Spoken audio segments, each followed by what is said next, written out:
Let me welcome you to the Burke County Board of Commissioners pre-agenda meeting for Tuesday, September the 3rd, 2019, and welcome again for being here. At this time, if you would, check all your telephones and other devices that you might have with you and put those on silent for me. I would appreciate that. Let me remind you when you come up to speak to us, if you will activate the little red light on your microphone on the end, we would appreciate that. Madam Clerk, this time I will do the roll call. I'd like to report some good news, but I can't report good news today. We've got a number of individuals that work here for the county that are ill. Rhonda Lee is suffering some issues. If you'll please remember Rhonda as she goes back home, and we'll be going in for some tests. Commissioner Taylor will not be with us today. He is under the weather and is asking for prayers.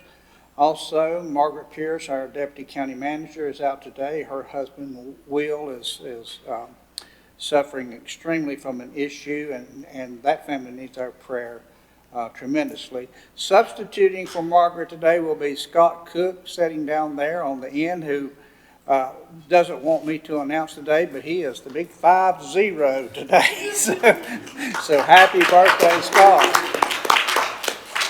And trust me and Wayne, it gets better when we get there, right, Wayne? Yes, exactly. All right, with those announcements, gentlemen, we'll move to the agenda. You've had the agenda for a day or two, and I'll entertain a motion to approve the agenda. All right, you've heard Wayne's motion. All in favor signify by raising the right hand. Madam Clerk, that will be the 4-0. Moving on into the presentations. The first one today will be the Pet of the Month, and will be presented by Caitlin Settlemeyer, our Animal Services Director. Good to see you, Caitlin. Hi, so today's kind of a placeholder. We just opened back up from last week's renovation, so we don't really have a pet right now. So this is kind of just a placeholder for at the regular scheduled agenda meetings to bring a pet to showcase. Hopefully we can get it adopted. So that's our goal. Gentlemen, comments for Caitlin? Will that pet be available for adoption? Yes, it'll be one of our adoptable animals. And I think Mr. Abbey said he was going to take it. Is that right? I think that's what I heard as well. So. Yeah, I think everybody here has an adopted pet, but that is great, and we do appreciate the fact that you're going to bring that one animal to us, and we're going to encourage the citizens of Burke County to adopt that particular one that you bring with you. All right, gentlemen, if there's no other questions or comments, wait a minute, got one more. Jeff, I'm sorry. Caitlin, can you give us just a brief touch on the renovations and Yes, last week we were closed. We recently had our floors refinished. We were closed last week to have our walls refinished to bring them up to code.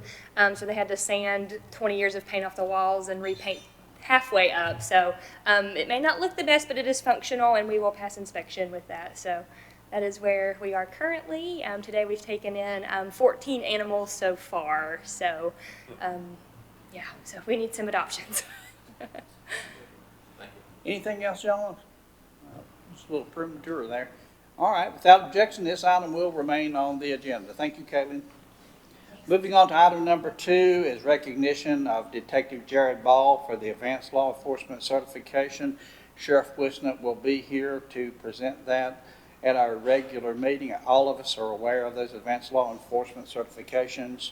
I have mine, and I attest that takes a long time and a lot of work to get that certificate, and one should be proud of that. And item number 3 will be from the sheriff also to recognize Lieutenant Steve Massey for his award of the Advanced Law Enforcement Certificate. So without objections, item number 2 and item number 3 will remain on the consent agenda, on the agenda for next Tuesday's regular meeting.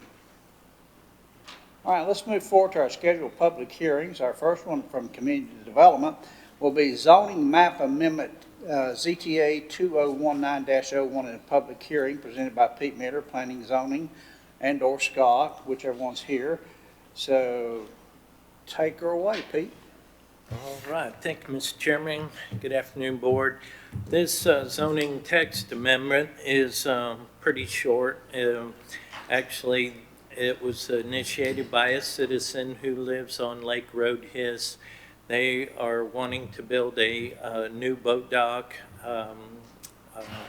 for their residents, and that current standards do not allow for metal roofs on boat docks, and they are petitioning the commissioners to consider adopting an amendment to Section 1216 of the Burke County zoning ordinance to allow for metal roof material on Lake Roadhis. The staff has made their own amendment to that with the approval of the planning board and the applicant to also include Lake Hickory as well, because those lakes are the same essentially. And so the amendment would be for Lakes Hickory and Lake Roadhis to allow for metal roofing material on residential boat docks. All right, gentlemen, you've heard Pete's presentation. Any questions or comments? Mr. Chairman, I don't understand this. I think and we already have, I believe, if I'm not mistaken, when I read through here, about 23 boat docks already on Lake James that have metal roofing. Is that what I read? And the metal roofing is lighter. It's going to last longer. It's not going to shed like a shingle roof eventually as you get old. The material is going to go into the lake or whatever. And the metal boat docks that are on the lake already, they look great. I mean, I don't see any problem with metal roofing on Lake James. Since we already, apparently a lot of people have broke the law already and have metal roofs on their docks. Yeah. So we don't govern it, apparently. We let people get away with putting it on, so why don't we just say you can have a metal roofing? I mean, if we already have, did I not read that there's 23 boat docks already on Lake James that are metal roofing? There's I'm not sure exactly on Lake James that there's that many, but there's the majority on Lake Roadhis and Hickory that are metal roofs. Those docks did not have regulations for many years, and then when county adopted the standards for Lake James and Lake Roadhis and Hickory, they made those consistent so that all roofs would have the wood shake or the asphalt shingles. But that's not happening. Well, it is when they're coming in for approvals. But apparently they're getting away with putting metal docks. I see it out on the lake. I mean, to me, the metal is much prettier, and environmentally, I think the metal is much better. So I don't see why we're not allowing the metal roofing on the boat docks. I just think, I don't like that. As the shingles get older and all that stuff starts washing in the water when it rains, why are we not allowing metal boat docks? I mean, metal roofs. Right. Yeah.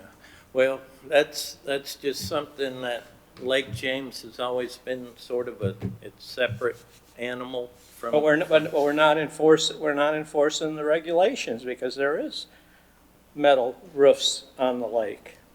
Yeah. So if we're not going to enforce it, why? Why not allow metal roofs?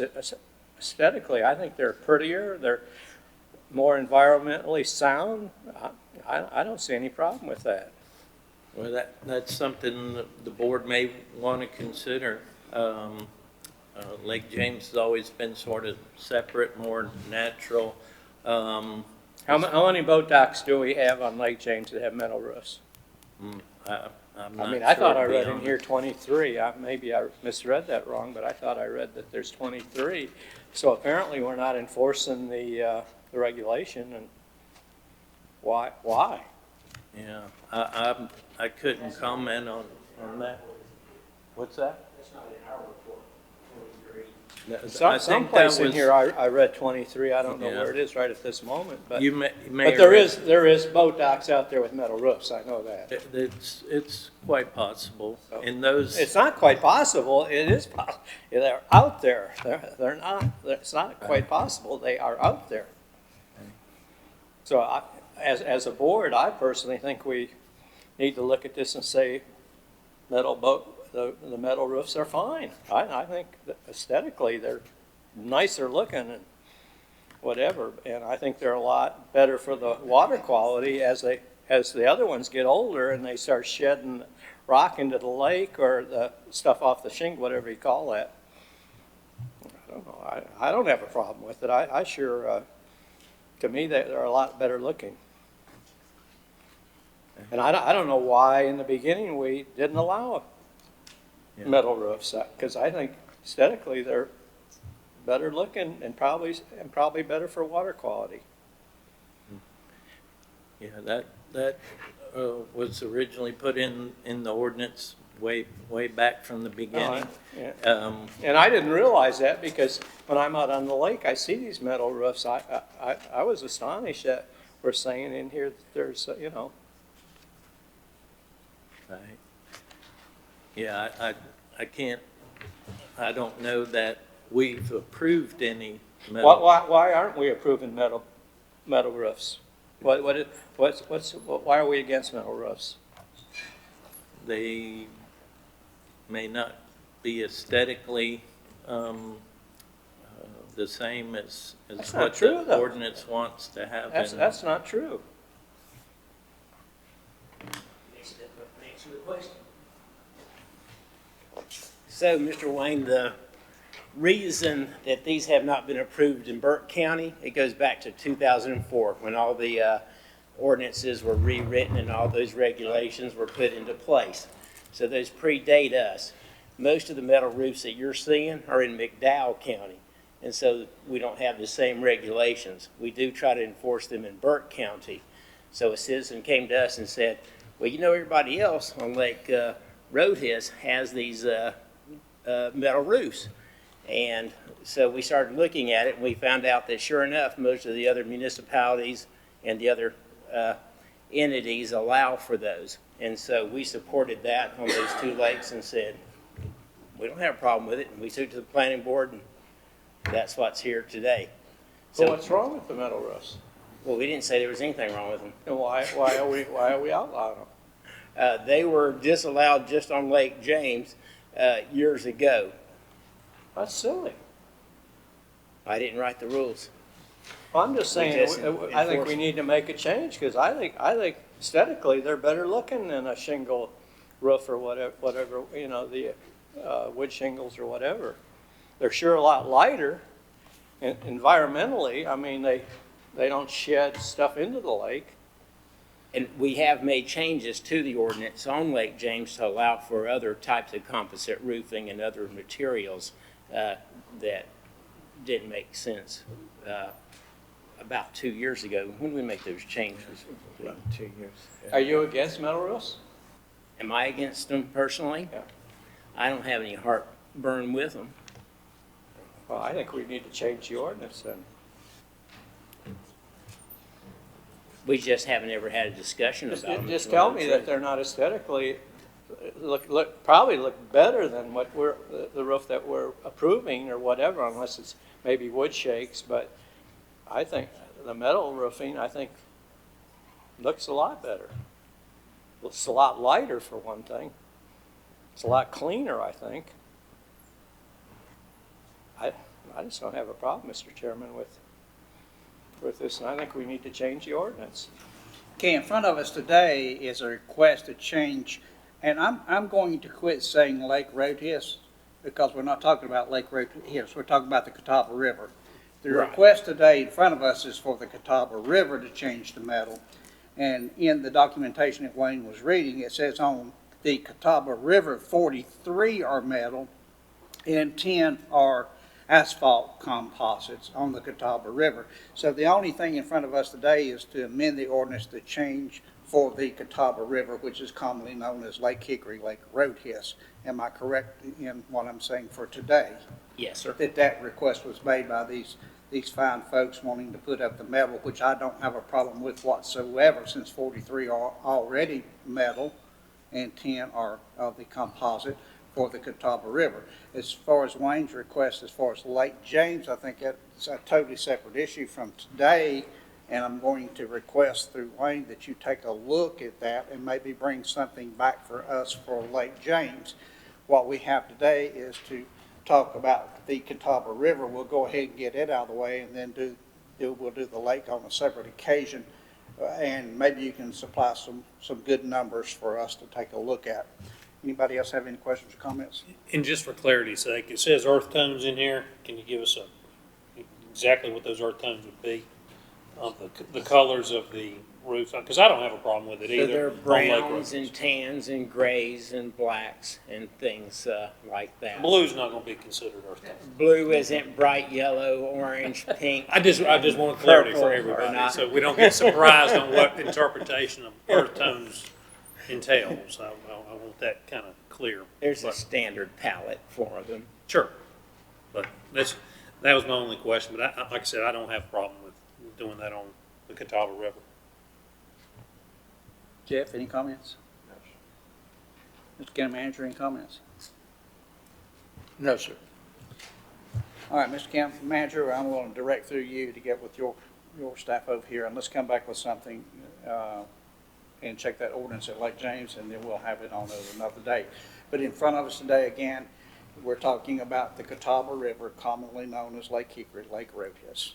Is there any other questions or comments Well, about? Johnny, Yes, sir. the last motion to amend or deny the proposed text amendment will create inconsistent standards for residential boat moorings or gazebos on the three lakes. So does that include Lake James then? That was Lake. All right, let me read that again. So that's the very last thing in the motion It on says on page the three, 41. okay, well, create, oh, this is, all right, let me read one more time. You either pass this one. Or that one, yeah. But this one here would include Lake James, right? It says the three lakes. I think there's two motions there. I know it, but the one motion would include Lake James, right? Right. That's if you were to deny this. That's if you were to deny. Right. Right. Yeah. Now, what's in front of us still is on the Catawba River. And Right, it actually. that was the request that we received. Yeah, the request they were received, and then the second part of that is to continue with the existing standards at Lake James, but we're going to ask you to look at those existing standards and see if they need to be changed. Right. That's right. So whether you can do that in a separate motion at a later date and with more information. We can do that for sure. Yeah, this was a citizen-initiated request, so that's what we're following through with here. If we need to look at Lake James separately, we can do that. Mr. Chairman. I'll let again, Bradley. Come on Yes, in there. just to fill in, the applicant or the one who made the petition, Carrie Ann Jean, I believe is the lady's name. Yes. Property owner there on Lake Hickory in Harbor Ridge subdivision. Lake Hickory, Catawba River. Yes, on the Catawba River, but on the eastern end of Burke. Okay. So when an applicant were to come in to us with a drawing of a proposed dock, my job is to turn and review that application. Within that application, they provide us a sketch and a design. If within that sketch and design currently, if it shows for a metal roof, that application is denied. So within the roofing structure itself, it's supposed to be earth tone colors, wood shakes, shingles, things of that nature. Do I personally have an issue with metal roofs? No, sir, I don't. They do last longer, they would hold up, they're much better for weight. A lot of these, when they're designed and placed from an engineered standpoint, adding the shingle roof is an added weight to it and becomes much more of a complex and a problem. So the metal would be better in that regard. The sketch that is provided to you, which I think was in your drawing, when I met with Miss Jean through there, one of the things that I stressed to her that she, as a property owner, needed to understand was that you have multiple jurisdictions on that end of the Catawba River. Most of those do not apply to the rule that's in front of you for a vote. Most of that does not. And the biggest issue that we see is the other jurisdictions, such as Rutherford College, Road Hiss, Valdez, those have very little, if anything, regarding how a dock can be constructed. So when Miss Jean was looking directly across the code from her, everything there's got a metal roof. She would be a newly constructed coming to me. I deny that request. She obviously wants hers to look the same as there. The difference is straight across that cove is a different jurisdiction. So that head count and that drawing right there is actually done by me. And the reason I did that was to explain to her, as you go down here and you get in your boat, don't think everything you're passing got a permit from me. Doesn't mean that it was approved, doesn't mean it was denied, but it's very complex on that end, whereas on the Lake James side of things, everything in Burke County would come through us for the same guideline. So ultimately, if it's something that needs to be explored, doing it lake-wide, all up and down the Catawba, that's what would be looked at. But the specifics were placed strictly for Lake James as they're currently written, as voted by the board. Just wanted to make sure everybody clearly understood that, because that chart can be a little misleading. And if someone says there's 43 up and down there, yeah, there's probably 43 on that end. Not all those 43 would have got a permit from us, Exactly. because they wouldn't have had to. Hope that clarifies it. You did clarify that, and it's still, I'm still of the opinion that we need to go ahead and do the Catawba River portion of this and then look at the Lake James portion of it at a separate time. Right, yeah. Yeah. We can come back with Lake James. Okay. Good? Yep. Everybody good with that? Yep. All right. Without objection, then, this will remain on the agenda. All right. Moving on to our consent agenda, the first item on the consent agenda is hours of operation at the Animal Services Center, presented by Caitlin Settlemeyer, again from the Animal Services Director. Caitlin, if you will step forward and tell us about this proposed change. All right, so as you can see, our current operating hours aren't very adoption friendly. So our current hours, we are closed to the public on Sunday. We're open Monday through Friday, 8 a.m. to 3 p.m. to the public to come in and view animals, surrender animals, you know, turn in their strays. We're also open 10 a.m. to 12 p.m. on Saturdays. So very short hours on Saturdays. Our new proposed hours would be closed Sunday and Monday, but open later throughout the week. So Tuesdays and Thursdays would be open 10 to 7 so we can get more people into our doors. Wednesdays and Fridays we open 10 to 4 and Saturday 10 to 4 as well. So hopefully increasing our hours, we can get more foot traffic in there and get our little animals out of the building. All right, gentlemen, you heard the presentation by Caitlin. Any questions or comments?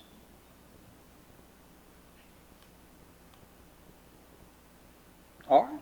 Hearing none without objection, this item will remain on the consent item agenda. Thank you, Caitlin.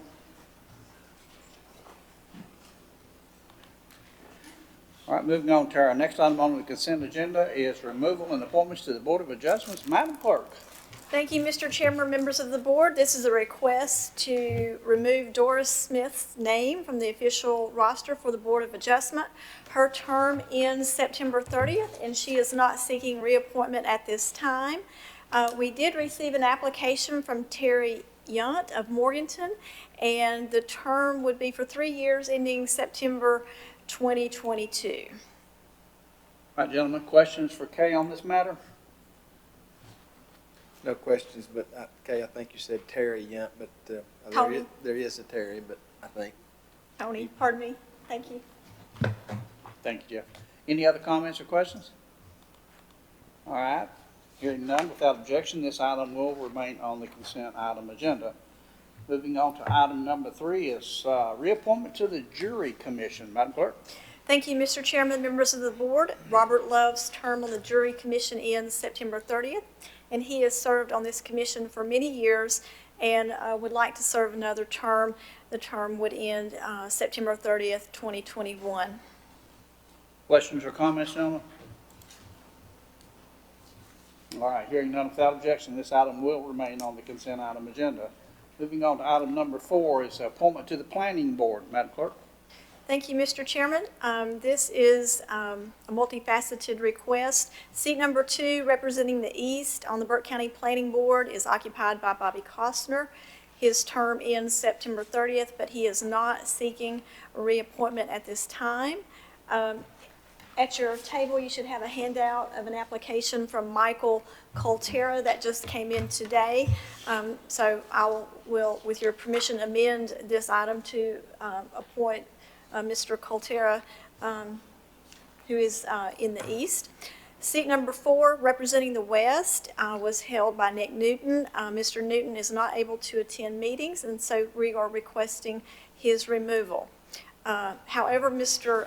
Robert Love would like to take that seat and currently serves on the Board of Adjustment and the Jury Commission. Alan Scholl occupies seat number 5, representing the West, and he has served the maximum number of terms, but we are not requesting his removal until we can find a replacement. Questions or comments for Kay on this? Leaving Mr. Scholl on there violates no procedures, right? Yes? Okay, I'll take that question back. So if you know anybody, Okay. Any other questions or comments about these appointments and amendments? Okay, without objection, this item will remain on the consent item agenda. Okay. Moving on to item number 5 is a resolution appointing new review officers for the town of Glen Alpin. thank you, Mr. Chairman, members of the board. This resolution designates William Max Bullock and Sherry Ferris as review officers for the town of Glen Alpin. Mr. Bullock and Ms. Ferris completed 4 hours of training provided by the Department of the Secretary of State. And by review officers, that means they review plats and sign off on plats. Questions or comments on these appointments for Glen Alpin? All right, hearing none without objection, this item will remain on the consent item agenda. Thank you. Moving to item number 6 is from Community Development. Deed of trust cancellation. That's going to be presented by Jennifer Forney, our planner. Jennifer, if you will come up, please, ma'am. Thank you. As you can see, we are requesting a cancellation of a deed of trust that was done under the CHAF program, and that program stood for Crisis Housing Assistance Fund. That fund was created after we had the floods back in '04 to help folks who were affected by that disaster. This deed of trust was expired in 2016, and the occupant is requesting that the deed be canceled, so we wanted to bring it before you for an opinion. All right, gentlemen, questions or comments for Jennifer? All right, hearing none without objection, this item will remain on the consent item agenda. Thank you, Jennifer. Thank you. Moving on to item number 7 and item number 8. Number 7 being our tax collection report for August. That will be presented by Danny Eisenhower, our tax administrator. Danny? Good afternoon, Commissioners. Sir. First thing we'll go over is tax collection report, and if you remember the change that we made last meeting where we're showing the actual levy. So the first table that you look at there, the property tax levy is $42,931,335, and to date we've collected $27,186,138.46. How far are we in the collection process? 2 months. 2 months, okay. Yeah, which that's 63.32%. The next categories down there, you'll see the current year taxes, which include property tax and motor vehicle tax. Now, this is actual collection compared to budget. We're at 58.29%. Delinquent taxes collections were at 29.33%, and late list penalties were at 34.13%. Questions for Danny on the tax collection report for August? All right, hearing none without objection, this item will remain on the consent item agenda. Moving on to the refund report. Refund report for the tax system, we have releases in the amount of $14,561.44. We had $7,761.87 rebilled, which give us a net release of $6,799.57. We have refunds in the amount of $274.95. On the vehicle tax system, we have adjustments and refunds in the amount of $130.49. All right, questions on the refund report? All right, hearing none without objection, this item will remain on the consent item agenda. Thank you, Danny. Thank you. Moving on to our next chapter will be items for decision. Our first item from Community Development, condemnation appeal, case file number 116-19, presented by Bradley Kirkley, our zoning administrator. Bradley?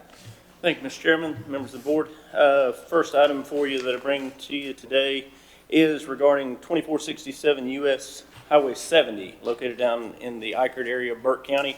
It is a home that caught fire, structure fire. The home was ordered to be condemned. Condemnation hearing was held.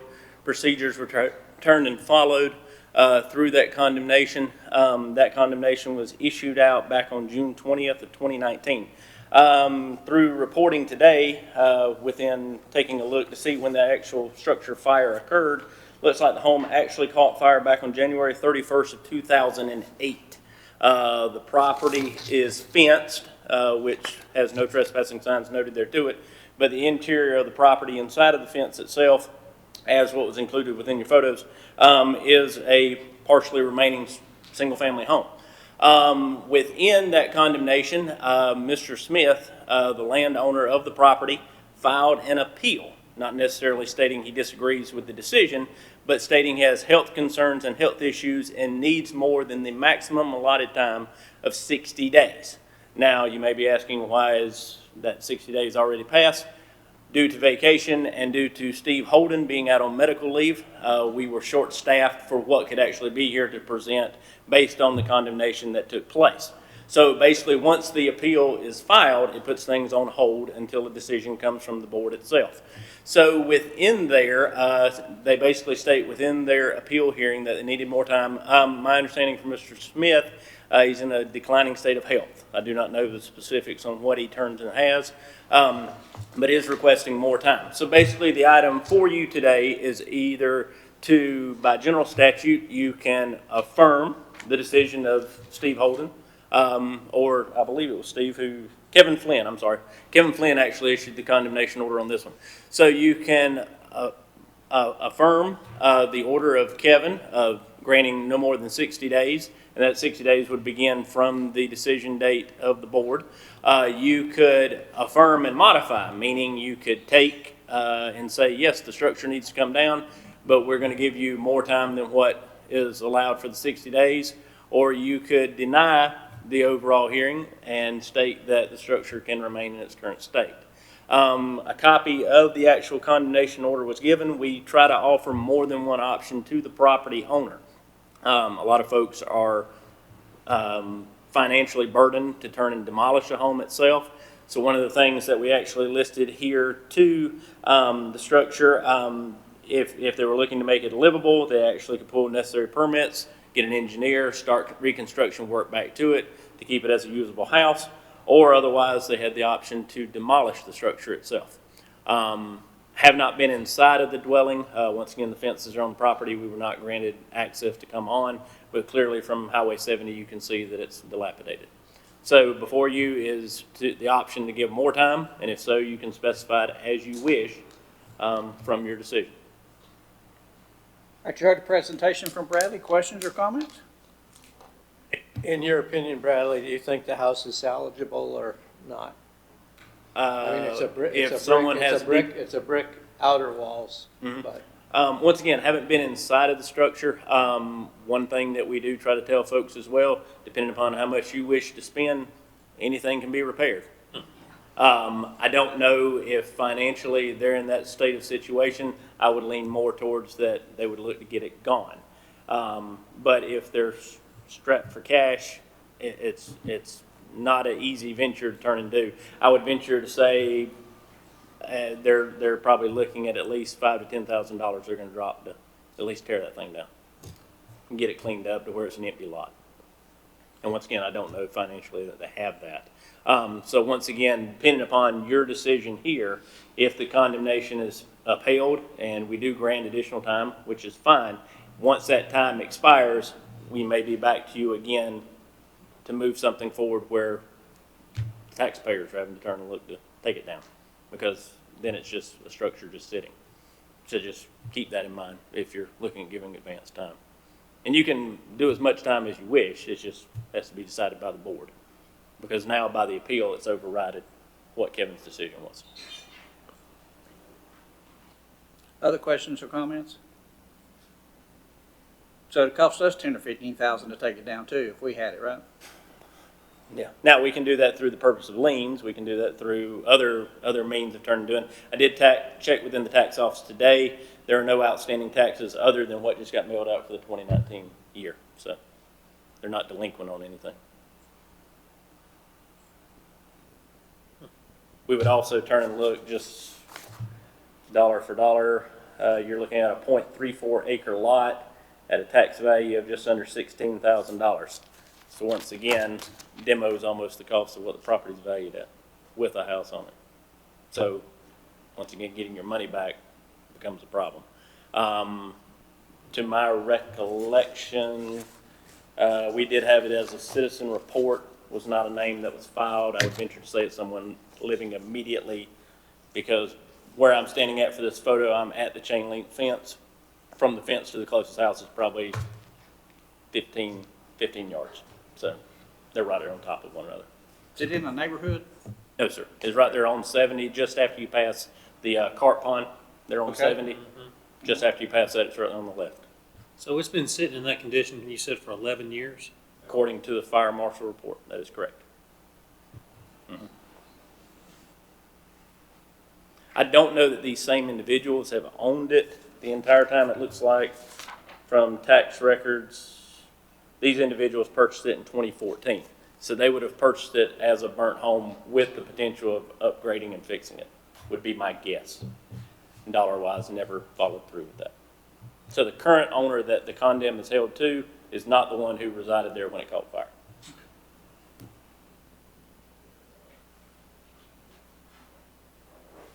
Any other questions or comments?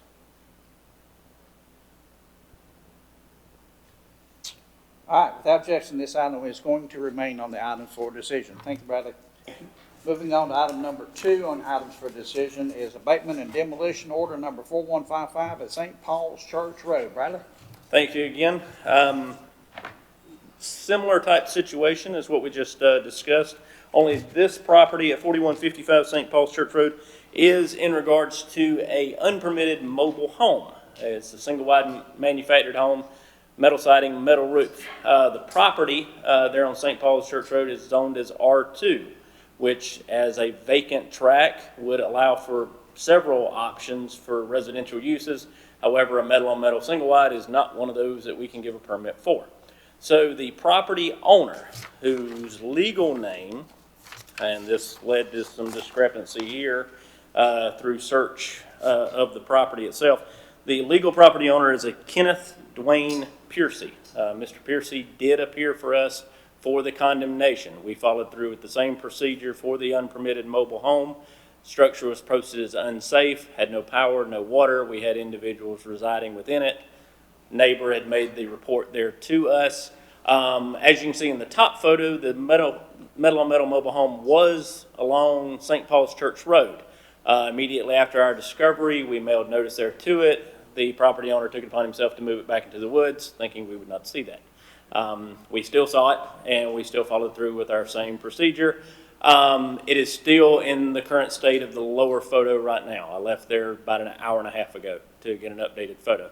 Now, within the same packet that you turned and had provided, there's a photo of a truck, which I believed was intentionally placed there. That truck is not owned by Mr. Piercy. That truck is now gone. That truck has been removed either by the owner of the vehicle or a towing company had removed it, but it is no longer there. I originally felt when I put the packet together for Madam Clerk that that had been placed there strictly to keep us from gaining access onto the property. It's also important to note that by tax records for this property list the landowner as a Kenneth Dwayne Epley. That is an alias. That is not his legal name. Kenneth Dwayne Piercy is the legal owner, and that is who we have mailed all correspondence there to. With this situation, by the mobile home being condemned and not being allowed to be there, it's not the same scenario as what we just dealt with the house. What we would be looking at is for the board to grant staff the opportunity to pursue whatever legal means we have necessary through the county attorney's office to pursue a removal of the mobile home to get it off of the property. As when the packet was done, at that time, it would have been to remove the pickup truck as well and any solid waste that we could see. Looks like a truckload of some block and brick, which may still be there. That's the purpose and what we're putting together here. Dollar-wise, I don't know what we're turning and looking at. Generally, through the landfill, there's a standard disposal rate for a single-wide mobile home. It's a couple $100s. Once again, we would want to make sure we follow proper legal protocol before we snatch something to it and haul it off.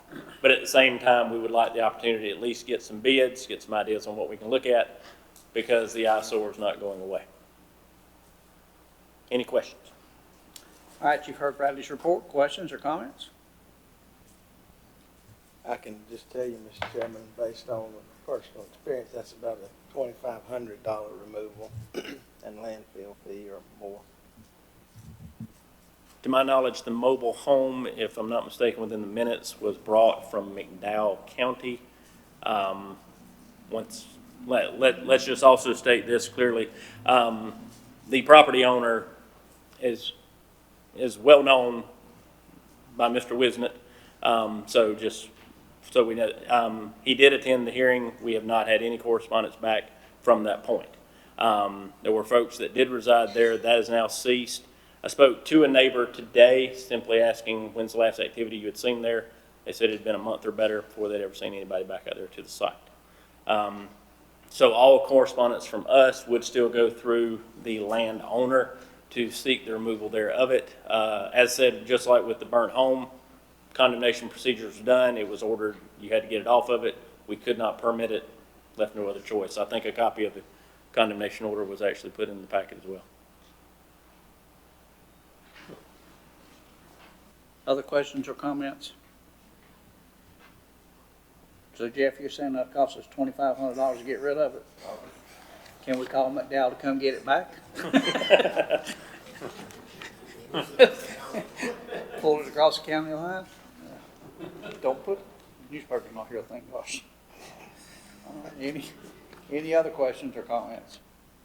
All right, hearing none, without objection, this item will remain on items for decision. Thank you, Bradley. Thanks, sir. Moving on to item number 3 is Community Development Zoning Map Amendment ZMA 209. That will be a placeholder, and we're going to discuss that item at our 4 o'clock recess meeting. So from there, we'll move into our reports from General Services, our water and sewer report presented by Miles Champion. Miles? Afternoon, ladies and gentlemen.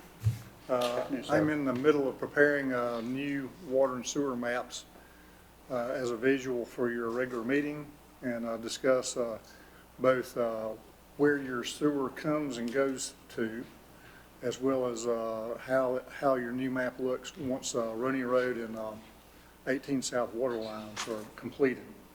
And I'll also give you an update on where we are with the Roney Road and 18 South water lines. So we'll have some visuals to look at your regular meeting, and hopefully you'll have plenty of questions for me at that time. All right, questions or comments for Miles? All right, hearing none without objection, this item will remain on as a report item for the regular meeting. Okay, Miles, thank you, sir. Thank you. Any other discussion items that need to come before the board at this time? Mr. Chairman, I'd like to go back, if you don't mind, for just a moment to consent item number 6. Okay. Deed of trust cancellation? Yeah, the deed of trust. Mr. Attorney, can you tell me everything? I don't understand quite about that situation. Okay, these loans were chaff. Okay. Did it do it itself? I mean, is it okay? Am I on? Okay, sorry. These chaff loans were distributed through a federal program beginning after the flood in 2004. And in Burke County, they were administered by Dale Meyer when he was here. basically, you were given a grant, work was done on your property, and the cost of that work became a lien on your property that was reflected in a deed of trust. And over the next 10 years, that the amount of that deed of trust decreased annually by 1/10, so that at the end of 10 years, it had expired. And we've had a lot of these that have come up that have expired over the last couple of years, and basically we just canceled the deed of trust because they've been there for the 10 years. And y'all have had a couple more of these where an individual had one of these deeds of trust and died before the end of the 10-year period, and the family came forward asking the county to forgive that, and the county's done that on a couple of occasions. This situation was unique because these folks, the Stamies, did not own any real property. So what Mr. Meyer did was he found folks who would rent them the property and were willing to go on the deed of trust with them. So the Stamies received a loan of $59,413.25, and that was used to purchase a mobile home that was then set up on the property. So there are actually, on the deed of trust, there are actually two couples, the Browns, Alan and Gail, who were the property owners, and the Stamies, Linda and Tommy, who were the owners of the mobile home. Sometime before the deed of trust expired on its own terms, Mr. Stamey died, and Mrs. Stamey moved away, evidently taking the mobile home with her, because there's not one out there now. So that was noted by Ms. Forney when we were investigating this. So as of today, the deed of trust has expired by its own terms on August 24th, 2016. And so the owners are entitled to have that deed of trust canceled on the property, except for the fact that the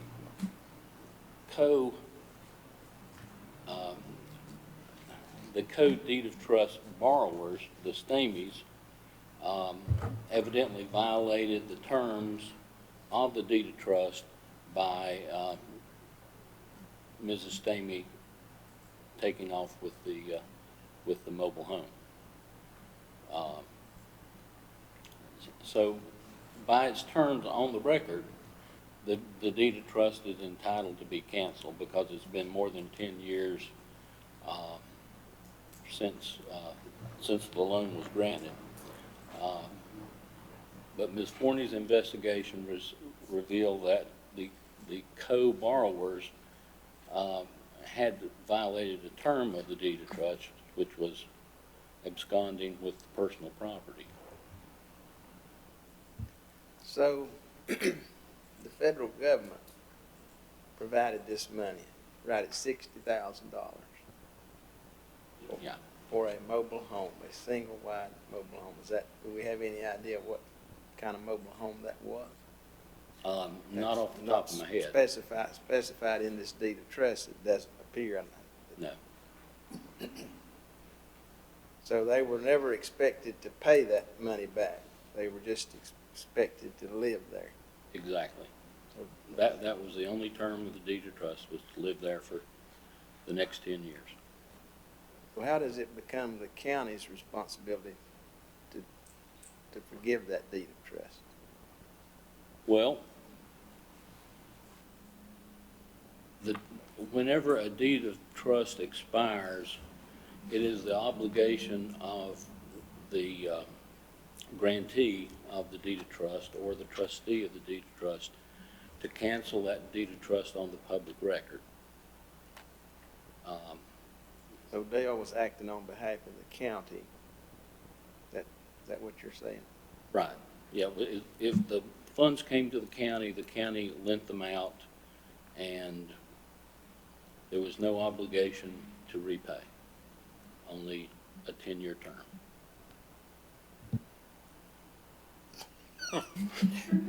I think we all had the same thoughts about this one. You called that unique, did you not? I did, because in every other situation where additions and changes were made to property, the person who signed the deed of trust was the owner of the real estate as well as the owner of the fixtures on the real estate. Any other thoughts or any more clarification needed? All right, thank you, Mr. County Attorney. Yes, sir. Any other discussion items before us at this time? If not, I'll entertain a motion to adjourn this session. All in favor, signify by raising the hands. We'll stand adjourned until 4 o'clock. So you have about a 6-7 minute break here.